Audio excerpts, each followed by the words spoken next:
Hey everybody, my name's Jack. This is not Island Music. This is my music room. We're at my house. Weird, but this is live at 5 because today is July 4th. We are closed. We will not be open for business today. So if you've tried coming to the shop, calling, emailing, texting to get a hold of us for something, I apologize. We are not there today. So we'll see you tomorrow, July 5th. We open at 11 o'clock as normal. So live at 5 is pre-recorded, obviously, because I'm out. I'm doing things. I went to the Nationals game this morning. I think we played the Mets. We'll find out. But thanks for tuning in. Today's going to be a little different. We're going to talk about my guitars. I have a handful of guitars that are my favorites, and I'm going to talk about those. So thanks for tuning in to this very special pre-recorded edition of Live at 5. Very special episode of Live at 5 deserves to start with a very special guitar. This is my Gretsch G6 228 FM. I told you some of these companies just have long numbers and you're supposed to remember what they are. This is a Player Series Player's Edition Jet made in Japan. This guitar is a very special guitar to me. It has very special meaning. This belonged to none other than Rockin' Rob Lehman, one of the most influential people to touch the music scene in the La Plata area, the Southern Maryland area, where Island Music is located. This guitar has a chambered body, so it makes it super lightweight for holding down the fort for long periods of time, 3-4 hour gigs. Mahogany neck, tapered heel for easy access to some of the higher frets and octaves. The neck is lowered a little bit more into the body, so it gives you more access that way too. It is a U-shaped neck. It has everything from the squeezable capacitor to the treble bleed circuit to independent volumes for each pickup. 12-inch radius. This is my workhorse. This guitar goes with me to every gig, everything that I do. So if you know I'm out playing electric guitar for somewhere, this 100% goes with me, and I wouldn't have it any other way. This guitar is my Gretsch Electromatic Broadcaster Jr. Signature Edition for none other than Chris Roca. This guitar is a maple body with a spruce block on the inside to help with the feedback reduction. Gives great volume and sustain. Projection is very phenomenal on this guitar. 12-inch radius, U-shaped neck, just like my other Gretsch. This one has dual high sensitivity Filtertron pickups, so it cuts through. It's airy. It punches. It's a great guitar. It sounds good in everything that I do. Has the Bigsby B70, gold hardware, brilliant cream finish with the gold flake binding. It goes hand in hand with my Vox. I have a Vox AC30 in cream, and this just matches it so well. It's a beautiful combo. That's not why I bought the amp. I had the guitar first. It's a great sounding amp. It has a cream back in it, and this guitar just complements it so well. And they just happen to match up on color schemes. Oh well. But yeah, locking tuners. This is a phenomenal guitar. This is the Gretsch Electromatic Broadcaster Jr. Chris Roca Signature.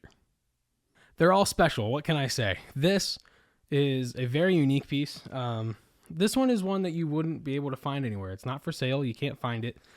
This is a parts caster telly. So it's kind of a Fender, but you notice it's the Cabernita style telly, which, yes, as you guessed it, has Gretsch pickups.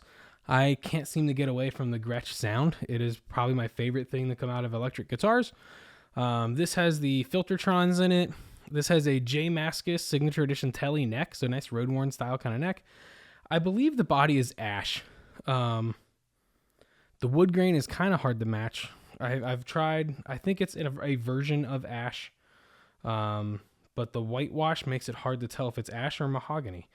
I know it sounds crazy, but it's just one of those. It's hard to tell with the way that it's stained. But it's a killer guitar. It's a parts caster. I bought it used. You can't find this anywhere. It's not for sale, but this is right here one of my favorite guitars. If I end up, when I go out and play gigs and I'm doing electric or I go to jam or anything like that, these three guitars all go with me. Because, they're all a version of a Gretsch guitar, so to speak. So you know what you're getting tone-wise.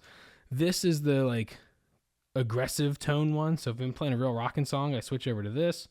And then the other Gretsches, you can kind of go back and forth for those, nice rhythmic kind of tones that you're looking for.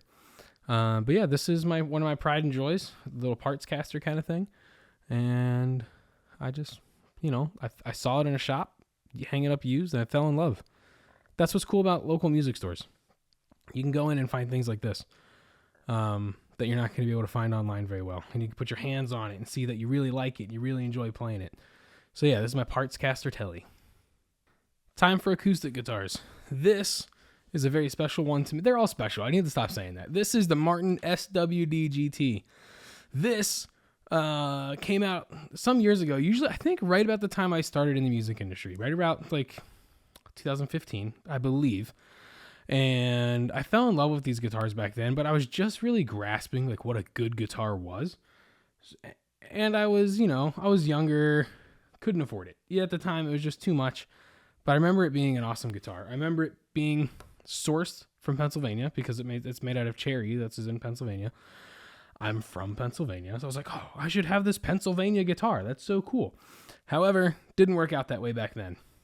Although the person I did sell it to ended up trading it at Island Music. And just a couple days went by. I was like, I think we'll buy the guitar. And I did. This has a spruce top, cherry back and sides, cherry neck. It's a phenomenal guitar. It's become my workhorse. I installed an LR Baggs Element preamp system to it, so this goes to every gig. It has a low oval profile taper on the neck, which is great because it allows me to do everything from pop to singer-songwriter to country to alternative to all kinds of stuff, and it allows me to play each one of those comfortably. So whether I'm playing slow, whether I'm playing fast, whether I'm playing aggressive, whether I'm, percussive with my strumming, this holds up. It maintains everything very well, and I couldn't be more pleased. They don't make these anymore. However, we do have the Triple O Cherry Hill custom at the shop. Those are phenomenal guitars.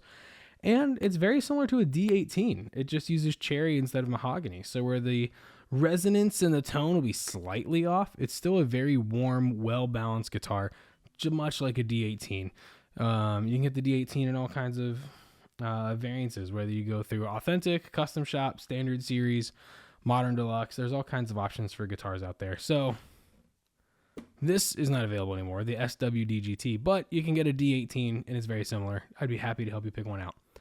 So yeah, my Martin Sustainable Wood Series Dreadnought, the SWD GT. This here is my ultimate pride and joy. This is the last but not least of the guitars. I just wanted to save it for last. Again, I'm just going over my favorites. This is my Taylor Builder's Edition 517E in Wild Honeyburst. A handful of years ago, I want to say probably 3 years ago now, I literally sold everything I had to buy this guitar. So much so that people I know were like reaching out to me, like, Jack, are you okay? Is everything all right? We see you are selling everything. I was like, no, don't worry. Everything's fine. It's a guitar. I just really want this guitar. And I sold everything. I had so many guitars that I sold, electronic drums, odds and ends around the house. And then I was able to get this thing.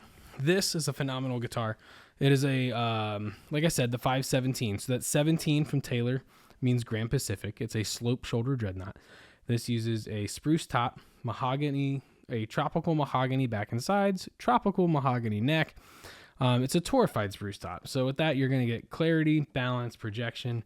It gives it a warmer sound, and it gives it that played-in kind of feel. So now that I've had it for a few years, it really has not just that played-in depth and feel, but it truly has been worn in and played in. So if you get a closer look at it sometime, I have some wear and tear down here and up here from picking and scratching, and it has a lot of miles put on it, so to speak, and I'm very thankful for this guitar.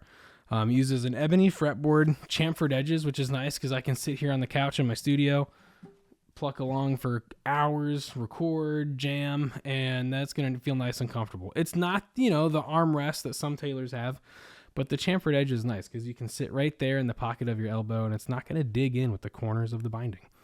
So yeah, this is my Taylor Builder's Edition 517E in Wild Honeyburst. All right, everybody. So I want to thank you for tuning in to this very fun, extra special edition of Live at 5. Recorded straight from here in my music studio at home. My name's Jack. This was Live at 5. Hope you're having a safe and wonderful 4th of July. We'll see you next week with Keith's EVH special. I don't know what it looks like yet. We're going to find out. But thanks for tuning in. We'll see you next time.